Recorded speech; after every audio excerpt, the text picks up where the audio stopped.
తెలంగాణ రాష్ట్రంలో ఉన్న 17 నియోజకవర్గ పార్లమెంటు ప్రజలకి ముఖ్యంగా చెప్పదలుచుకున్నది.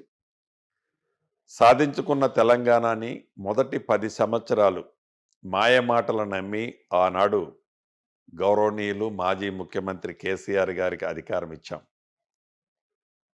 పేనుకు పెత్తనం ఇస్తే ఎలా చేయాలనో ఆనాటి ముఖ్యమంత్రి గారు తెలంగాణ ప్రజల మనోభావాలని, గౌరవాన్ని ఎలా దోచుకోవాలనో, ఆర్థికంగా ఈ రాష్ట్రాన్ని ఎలా కొల్లగొట్టాలనో అన్ని రకాలుగా చేశారు.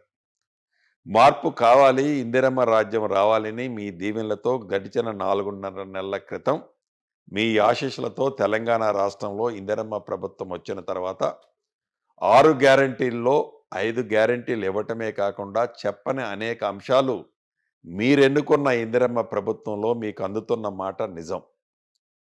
ఈ రాష్ట్ర ముఖ్యమంత్రి రేవంత్ రెడ్డి గారి నాయకత్వంలో మంత్రులమైన మేమందరం చిత్తశుద్ధితో ఈ రాష్ట్ర ప్రజల బాగోగుల కోసం, ఈ రాష్ట్ర ప్రజల ప్రయోజనాల కోసం తప్పకుండా కష్టపడి పనిచేయటానికి, మీ సేవకులుగా ఉండటానికి సిద్ధంగా ఉన్నాం.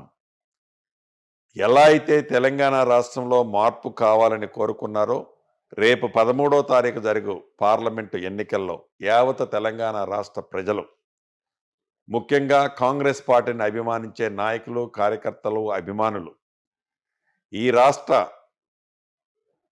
ప్రజలు కోరుకున్నట్లుగా రేపు దేశ ప్రధానిగా రాహుల్ గాంధీ గారిని చేసే దాంట్లో తెలంగాణ రాష్ట్రం నుంచి కనీసం 15 సీట్లు గెలిపించి, ఆనాడు శ్రీమతి ఇందిరాగాంధీ గారు రాజీవ్ గాంధీ గారి, సోనియా గాంధీ గారి కొడుకు, ఇందిరాగాంధీ గారి మనవడు రాహుల్ గాంధీ గారిని ప్రధానమంత్రి చేసే దాంట్లో మీరందరూ పాలు పంచుకొని కేంద్ర ప్రభుత్వం యొక్క ఆలోచనలకి కట్టడి చేయటం చాలా ముఖ్యం.